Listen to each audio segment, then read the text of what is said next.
Bene, signore e signori, buonasera. Buonasera a tutti, grazie. Un applauso ci sta perché, contrariamente alle ultime edizioni di ConsulenTia e quindi di questo bel evento Anasf, non sono da solo sul palco, come potete notare.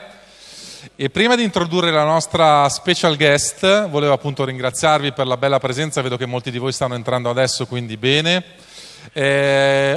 Sono Manuel Noia, sono Country Head di Pictet Asset Management per l'Italia, quindi vi do il benvenuto a nome di tutta la squadra.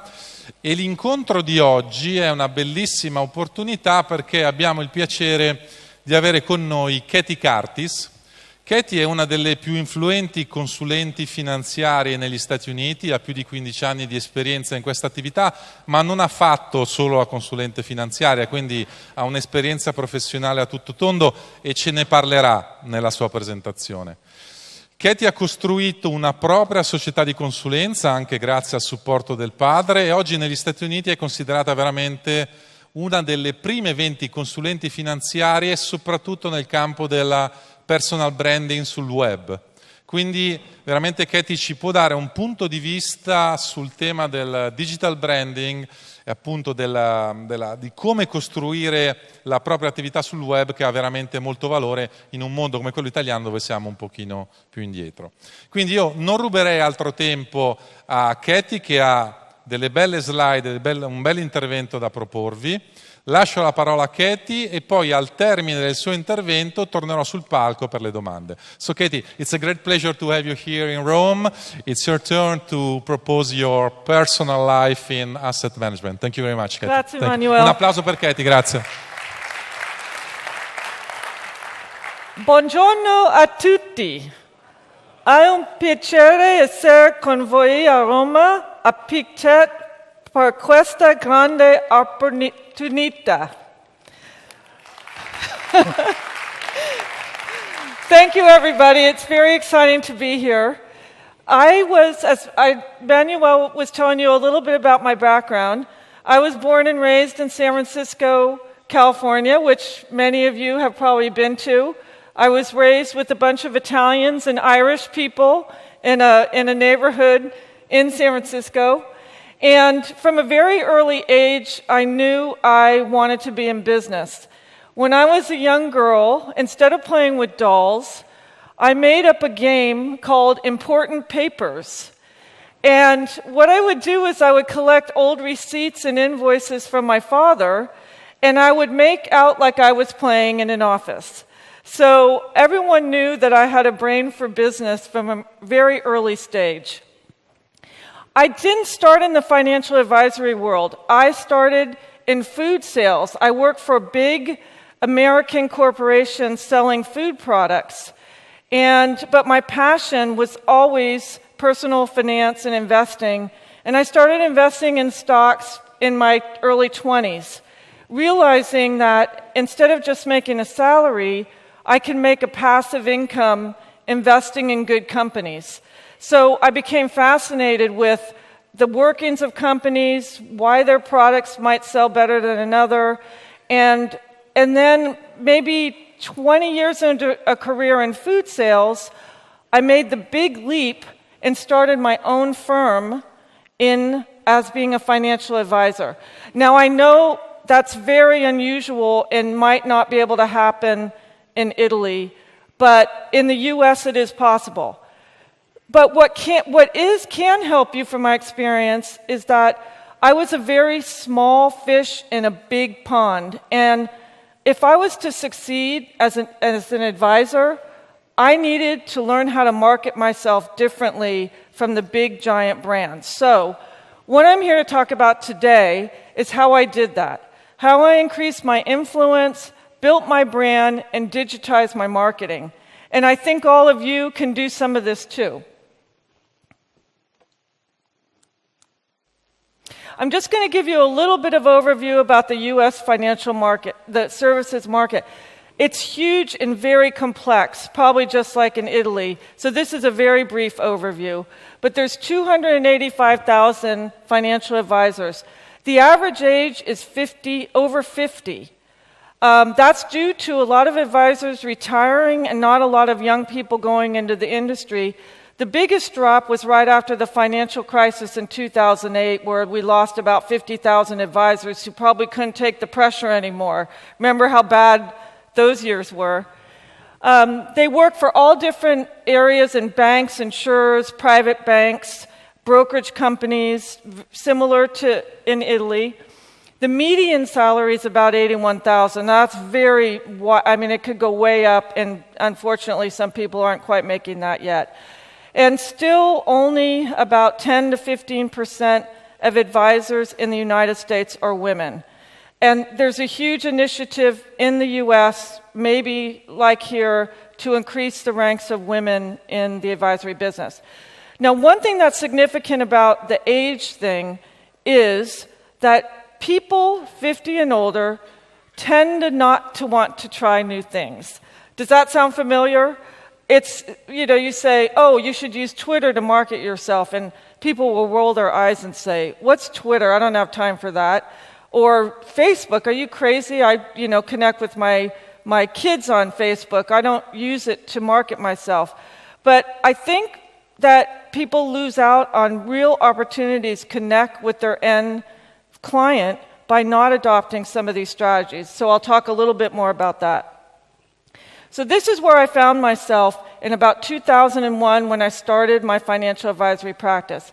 There was me, Curtis Financial Planning is the name of my firm, and I was competing with Wells Fargo, Morgan Stanley, some other independent type advisors like LPL Financial, and other registered investment advisors. Registered investment advisors are not just solo people like me. They're small, medium, and big firms. So I was competing with all of them, and Morgan Stanley, and Merrill Lynch, and everybody else.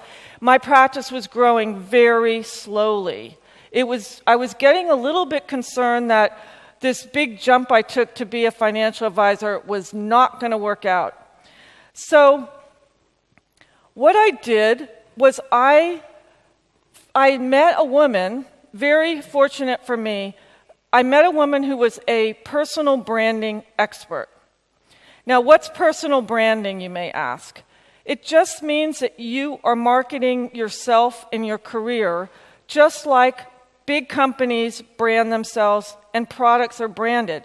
So the first step in building a brilliant brand is to think of yourself as a brand and not just as a financial advisor. That may be a little difficult concept to grasp, but it really is a mind shift that you have to have if you're going to market yourself this way. So what this woman taught me was that she taught me about niche marketing, for one thing. During this branding course, I made the decision to market specifically to women. Now, that is a big leap and not an easy one to make because you feel like I'm going to not have enough clients if I'm only marketing to 50% of the population. But in the U.S., women increasingly control the wealth. I don't know what it's like in your families, but a lot of women run the household finances. They make a lot of the financial decisions. And being a woman, I relate to women. We communicate the same. It's easy for me to have a woman come into my office and talk about money. So I decided I'm going to do that. And the reason is when you brand yourself, you need to have a value proposition. What makes you unique against all the other advisors out there? That's really what you have to figure out first. So I thought, well, I'm going to make it easier on myself by choosing women as my client base, and then I could start thinking about how do I talk to them, how do I get them to know about me so that I can help them with their personal finances. And you can think about branding as, for example, if you think of a company like Volvo. So think about the Volvo brand. What do you think about? You think about safety, cars that are structured well. You buy it because you know if you get in an accident and you get hit, you may be safe. Another brand would be Nike. Just do it. So when you think about Nike, you think about getting on your workout clothes and going out there and just doing it, right? So you have to think in terms of yourself. How do you want your clients to perceive your brand? In my case, I wanted to be open, friendly, I didn't want to talk down to my clients, my women clients, who sometimes men and women's communication styles can be a little different. So I wanted to make them feel comfortable about coming into my office and talking to me about very personal things, which many times when you're talking about financial planning, it's not just about the investment portfolio, it's really about the person's life and what's going on in their life with their families. Are they going to save enough for retirement? What their other financial goals are? Do they want to buy a house? Do they want to travel around the world when they retire? So I wanted to be that person that they would feel comfortable to talk to about those things, and then I can help build a portfolio to grow their wealth so they can do them. So that's one of the ideas that I wanted to have people think about me. Trust is a huge one, and that's not just unique to a woman advisor. We all need to have our clients trust us. It's probably the very first important thing we need in order for clients to come to our way. So the trust, I wanted to make sure that all of my marketing built a feeling that someone could trust me. So that was sort of the way I was thinking. But big issue is women is not a niche market, right? I mean, there are so many women out there. So I needed to break it down. But there are other niche markets. For example, let's say doctors. Doctors have very unique financial concerns. Maybe you build a practice around the medical profession, or athletes. Athletes can make a lot of money. They need financial advisors. Maybe you build a practice around sports figures, soccer players, football, and you find out what their unique pain points are. What do they worry about? What are their values? What do they like to do on the weekend? Learn as much as you can about the niche market that you're thinking about, so that when you start building your marketing materials, you're speaking to that particular niche. It's very important to find out as much as you can. So I'm going to give you a story from my past career to try and illuminate this brand niche market. Are you familiar with Prego and Ragu and the U.S. pasta market by any chance? Okay, well, Americans have been in love with Italian food forever, and the big companies started the pasta sauce market, 40 years ago or something. Ragu and Prego were the giant brands, and they mass-marketed pasta sauce. It was good, but it wasn't great, right? But everyone bought it. It wasn't expensive. These two went at it, kind of like Coke and Pepsi do.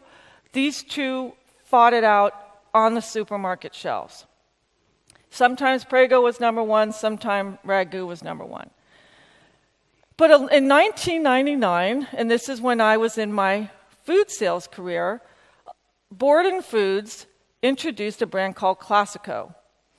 And Classico was totally different. It was packaged in mason jars, kind of like your grandmother put the tomatoes in, can the tomatoes.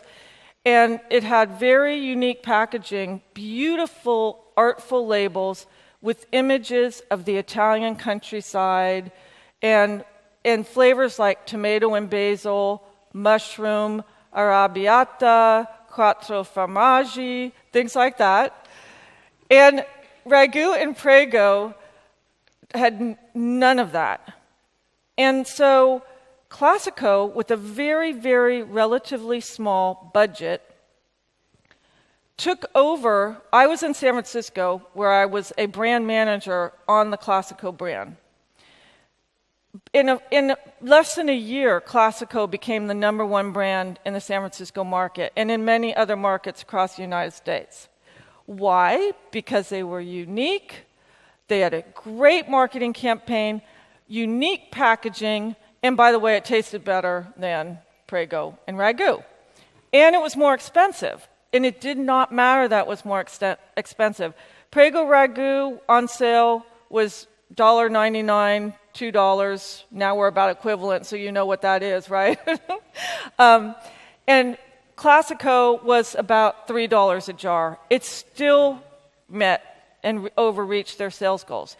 Okay, so why am I telling you this story? It's because it's very similar to the way to think about yourself when you're thinking about your competition, what makes you different, how you can build on those points of differentiation, and then go out and market it to your clients. Hopefully, I hope that makes sense to you. It really does work. I'm surprised how well it works. So let me talk a little bit about my client personas and who I decided to really niche market to. One is the mid-career professional woman. This woman is really tired of corporate life. She really would love to retire tomorrow. She would like to maybe slow down, take a lower paying job in the last few years of her work, and do something that appeals more to her values. She doesn't have a lot of free time. She ends up doing all her errands on the weekend. She's worried about being a bag lady. Have you heard that term? I don't know if that's a term here. But in the US, all women worry that they're going to end up on the street with no money, with a shopping cart behind them. So that's a big worry of US American women. So when I built my website, well, let me tell you about the couple of other personas first. Second one is the widow, divorcee, older. And I'm sure many of you have this type of client because guess what? They have the money.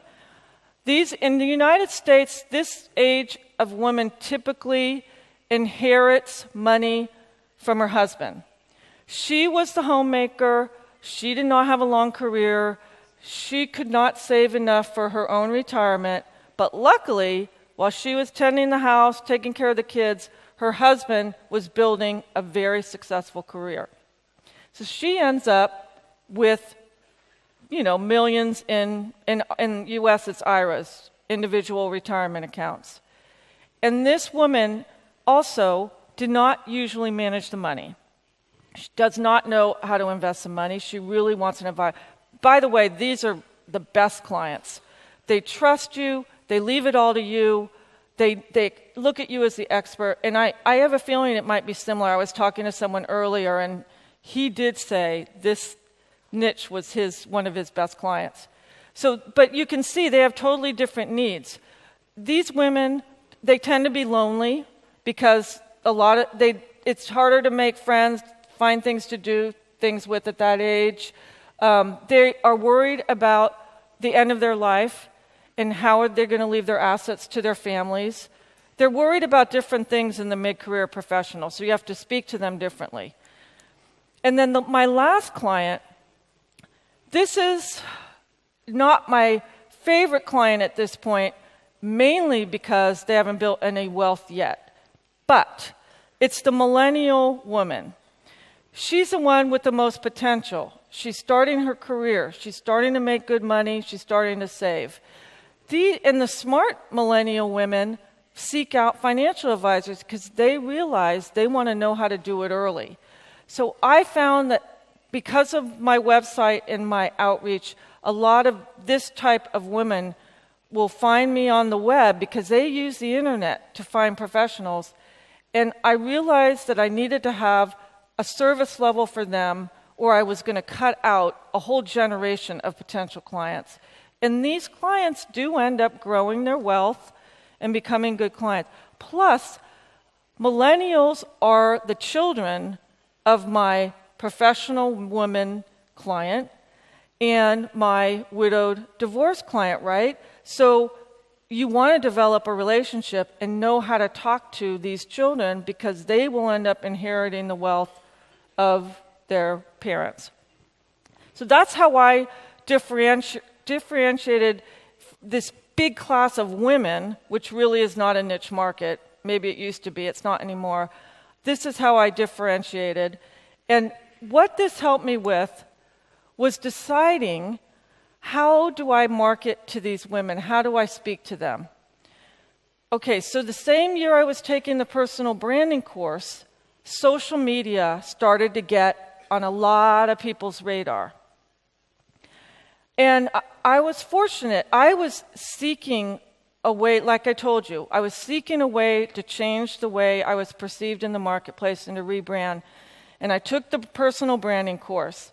At the same time, I took a lot of courses on how to best leverage social media. And you know all these platforms. There's Twitter, there's Facebook, there's LinkedIn, there's YouTube. There's also Pinterest and Instagram now, the more image-driven media. There's also old media, getting quoted in newspapers, getting quoted in magazines. There's blogging. There's now podcasting, where you have your own radio show. There's public speaking, like I'm doing right now. One of the reasons I'm here is because a professor who was associated with Pictet, studying social media use, found my profiles on the internet and was impressed with what I had done. It's amazing, amazing the reach that digital marketing can have for you, your clients, you personally. I can't emphasize it enough. So but you can't use all of them, right? Some people hate being on their computer more than they need to be and already are. I don't know about you, but I'm at my desk a lot. I'm sitting a lot. I'm at the computer a lot. Thankfully, I just got one of those up and down desks where you don't have to sit the whole time, because it's terrible for you. Worse than smoking, they say. So many hours sitting. And don't want to do that. But maybe you're a great writer. Maybe you're an excellent public speaker. Maybe you're the best at going out to cocktail parties and networking. So the key is to find what you're the best at. Otherwise, you're going to burn out and you're not going to do any of it. So what I found, these are the things that I relate to the most. Twitter baffles so many people. How in the heck do you use Twitter? How do you get followers? It was really weird at the beginning to use Twitter. It took a while to figure it out, but I now have over 9,000 followers on Twitter, which for a non-celebrity, type of person like me is a lot of followers. And so it took a while to build, but the key is, and this is how you do it, if you choose your niche, you narrow down your topics, it's much easier to use social media. Because the most common question is, what do I talk about on Twitter? No one's interested in my 140-character sentences. I'm not interesting, but everyone's interesting. Everyone has something interesting to say, especially if you think about who you are trying to influence when you are tweeting. And in my case, I'm trying to influence the mid-career professional woman, the millennial, not so much the older women on Twitter, because they're not there. But they are on Facebook, for sure. So Facebook was second. And I have a love-hate relationship with Facebook, like a lot of people do. But Facebook has turned out to be one of the best platforms for reaching all of these age groups and for getting to get people to know you on a personal level. So at first, I did not want to connect with my clients on Facebook. Why? Because I am a very social person. I like to have a glass of wine every now and then. And a lot of my pictures on Facebook are me with a glass of wine. And in Italy, there's not this stigma about drinking wine all the time. But in the United States, if you're seen with a glass of wine in your hand all the time and you're a financial advisor, it's like, okay, is she ever serious? So I was a little afraid of that, exposing myself in my personal life too much to potential clients. But I hired a consultant at one point. He said, don't be afraid of that. You will be surprised how you create a relationship with your clients. You don't even know you're doing it.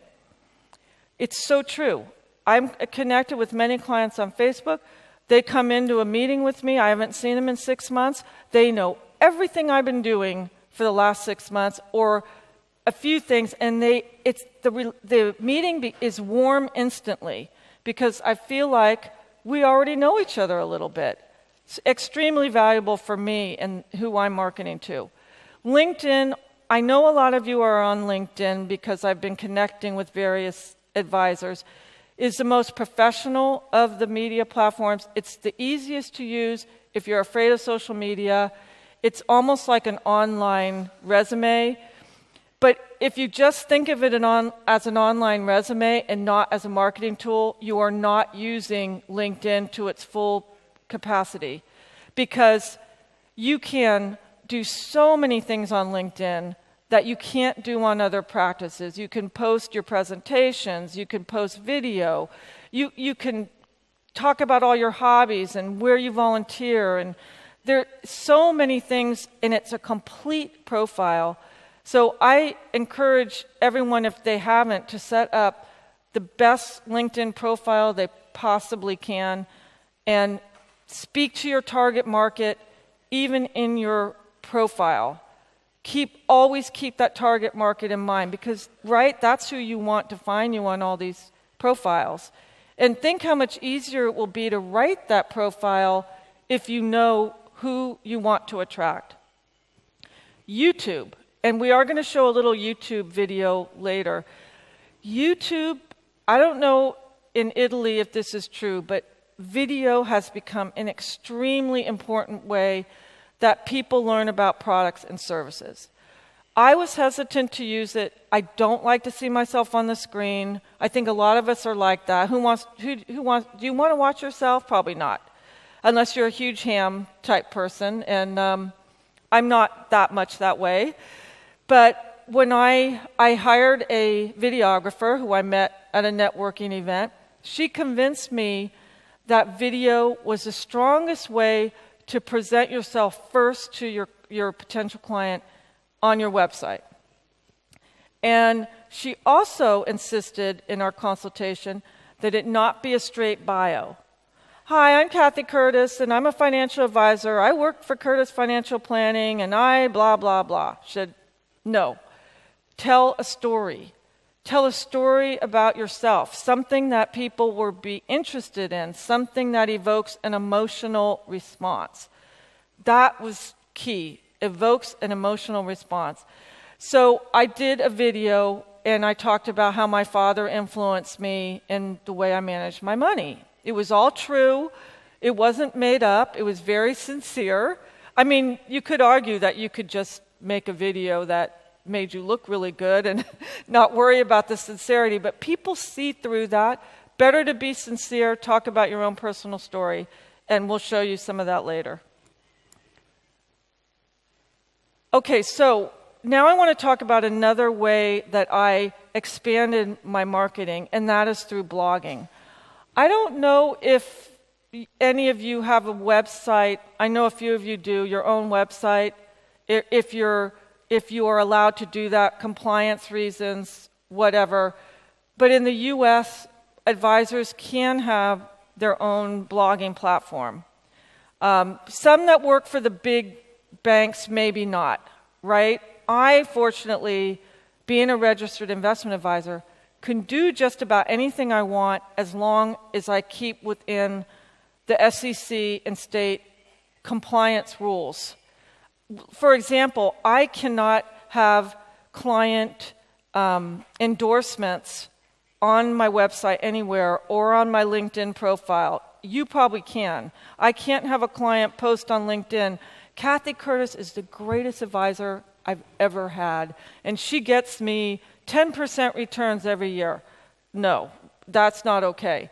So I have to be very careful, and I can't talk about the best stock or the best mutual fund. I have to be very careful in what I communicate about. So again, with blogging, my blog is called Of Independent Means. I was trying to appeal to a woman who's trying to build her own independent worth. That's why I named it that. And my blog consistently gets rated in the top financial advisor blogs for the number of hits, the number of people that go. That's how it's ranked. It's not ranked on content. From a guy, Michael Kitces, who's a very popular financial planning expert in the U.S. My rankings did drop, though. I was 20 last year. I'm 30 on 50 this year. And that's, again, because I wasn't as consistent in blogging as I was. And there's so many things to share about social media, but the one thing I want to emphasize is if you start any of these platforms is to be consistent. Don't start tweeting and then stop and have a profile that doesn't have anything for a year. Same with LinkedIn. Continually go on there, log in, and post something. Blogging is really critical because Google loves you if you blog, doesn't love you as much if you don't. My Google rank, because of all this activity I'm talking about, is very high. So when a client, a prospect, searches the internet for a financial advisor in the Bay Area, my name pops right up there on the first 1 or 2 pages. Really critical for me. And it is becoming the way that I get most of my clients. So the blogging, I encourage you, if you like to write, that's one avenue to use. Okay, so I talked about video. So we are going to show this video. I think it's ready to go. We have somebody up there somewhere to take care of that.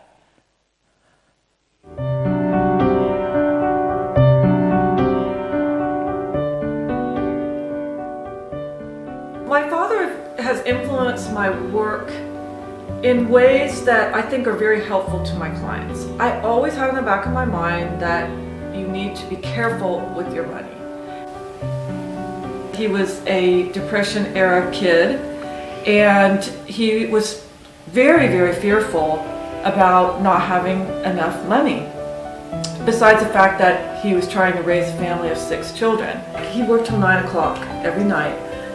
And I just adored my dad, and I would wait by the door every night wanting him to walk through that door so badly.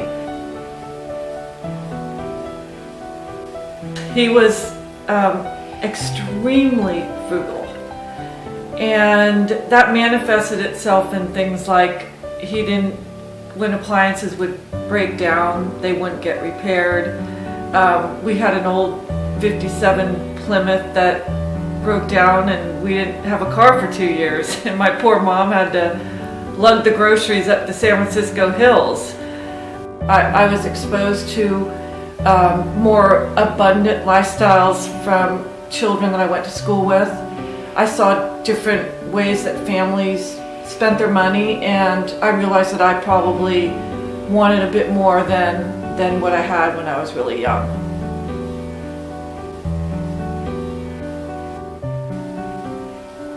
I started working in offices at a super young age, and then I developed this interest in the stock market, and I started to get extremely interested in discovering why companies were successful or not. It just absolutely fascinated me. And that was kind of the beginning of my lifelong love for personal finance, investing, and just learning everything I could about it. I really enjoy working with women who are financially healthy, but they don't have the time or energy to do it themselves. I am not frugal like my dad. I am careful. I've learned to save and invest and know how to manage my money, but I also really, really want to have beauty in my life in many ways, with my environment, with my clothing. For me, it's kind of a natural process of working with money for myself, and then I extend that and teach my clients how to do the same.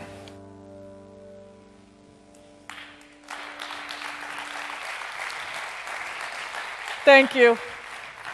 So that video wasn't easy to do, but I love the way it turned out. I was so happy with it. And prospects always tell me that they looked at that video and they loved it. It is one of my best-selling tools. So and you could see why, because they could see me, they get to know some personal things about me, and in the end, I think financial planning and financial advice is a very personal thing. So the more personal you can get is probably better. Now I'm just going to share, I'm running out of time, I'm going to share one more idea with you. So you can do all these things and then you get really stale, I call it. So you set up your social media profiles, you have a website, maybe you blog, and it's so easy to forget to refresh things because you're so busy doing what you do, right? I realize that marketing is not everybody's expertise, and it takes time to do it. But if you do get started on it, keep the idea of stay fresh and new. So 2 years ago, I decided I was going to write an ebook because it's easy to self-publish nowadays. Kindle makes it really easy.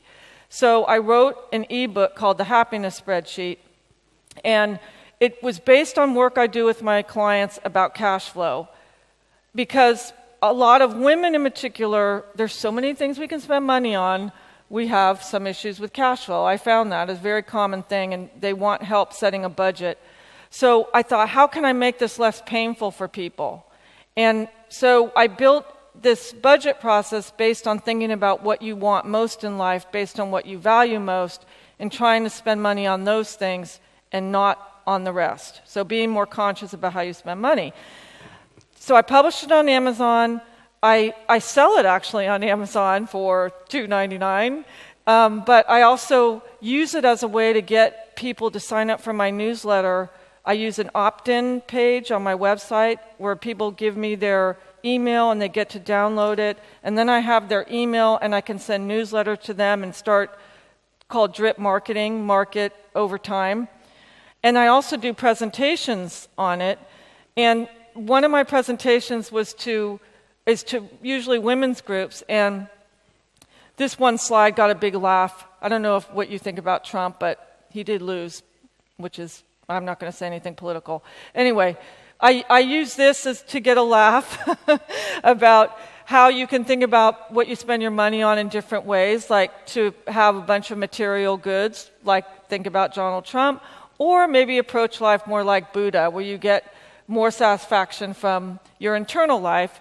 And I was saying that neither is bad, but deciding which is more important to you and then budgeting your money accordingly is a good way to do it. So it seems to resonate, and I do get clients when I public speak, and that was one of my fun marketing campaigns. I'm not sure what I'm going to do next year, but I'm already thinking of it. So that is the end of my presentation. I hope you find it valuable, and I think I'm going to answer some questions with Manuel now. Thank you. Grazie. Bene, un bel applauso per Katie che ha condensato in pochi minuti un grande estratto della sua vita. Non andate via, perché in questi giorni, quando ho visto l'intervento di Katie e le sue slide, ho preso spunto per fare anche domande di attualità a Katie, perché è importante anche contestualizzare il suo intervento nella fase che stiamo vivendo oggi. E quindi parto un attimo con la prima domanda che mi ero segnato, ed è questa. Katie, we are facing now a very delicate phase into the financial markets. We have started a difficult year, a complicated year. And the question is, in Italy, let's say social media tend to exaggerate, to dramatize, and to create a negative environment for financial advisors. Is it the same in the US? I mean, do the media create this drama about this recent turmoils, or is it something different? It's completely the same. And I can't imagine that here it's worse than in the United States. Especially channels like CNBC with the 24/7 financial news, and I think that's here too.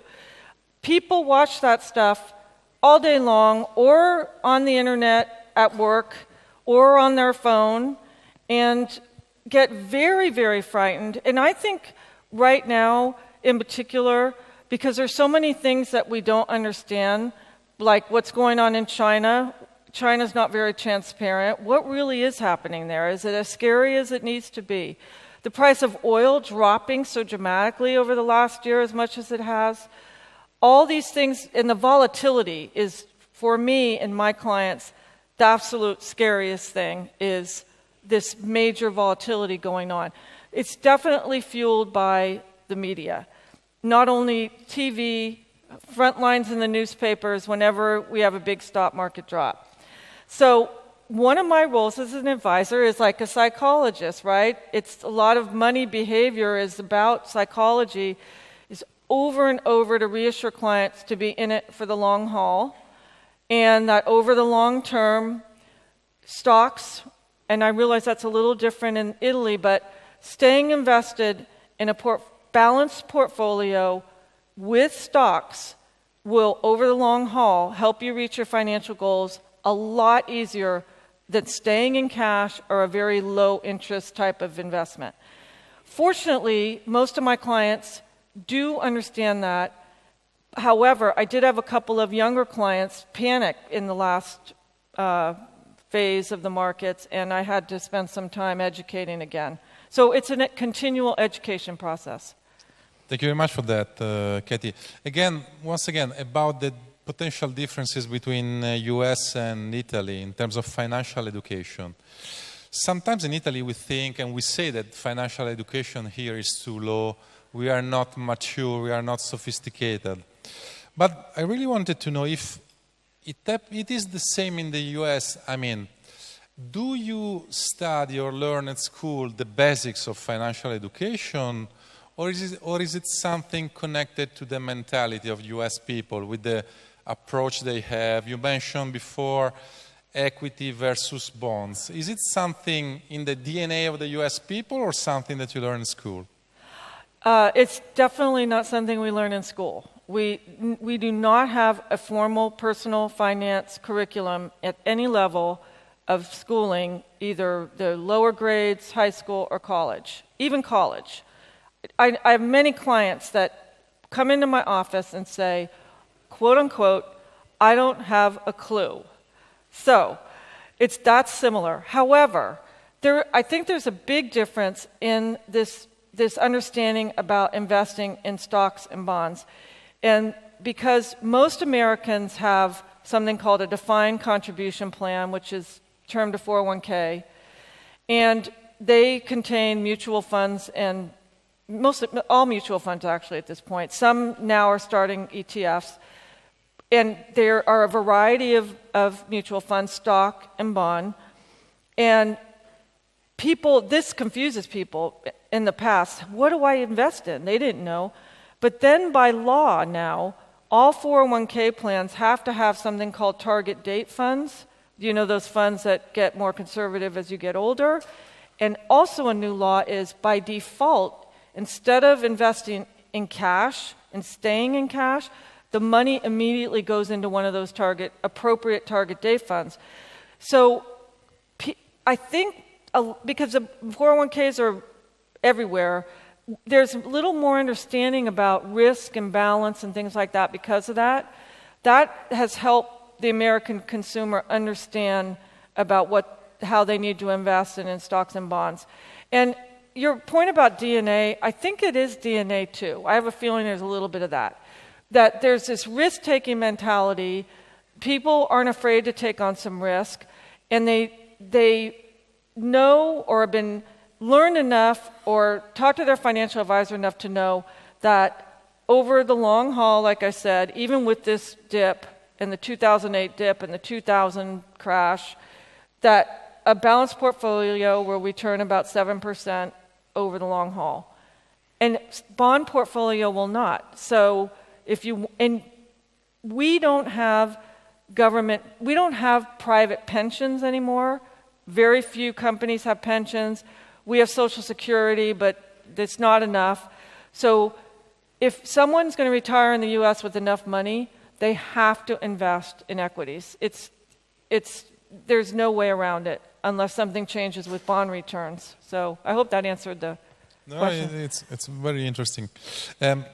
Considering what you have just said and Considering the delicate phase we are facing in the financial markets now, stock market and bond market, what is on average now your portfolio in terms of asset allocation? Have you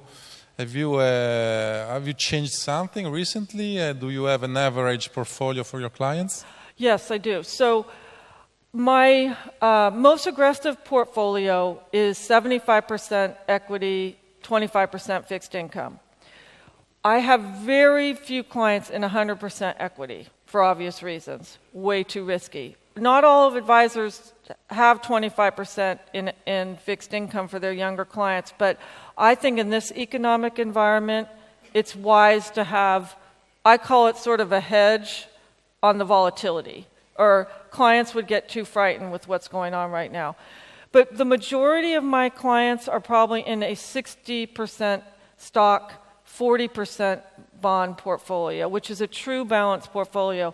And that portfolio is really the one that over the long haul has returned about 7%. And I do financial planning for my clients as well as invest money, and I show them what an average annual 7% return will do for their long-term outlook, and they're happy with that. Very few want to hit the ball out of the park. I don't know if that's a saying here, but they don't care about making tons of money. They want their money to grow, but at a measured pace. Yeah.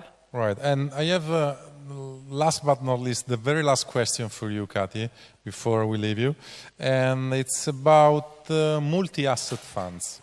Because in Europe, let's say in Italy in particular, but in Europe in general, we're seeing a great boom of these products, multi-assets, so balanced funds with a portion in equities and a portion in bond. Is it the same in the US, or are they booming also in the US?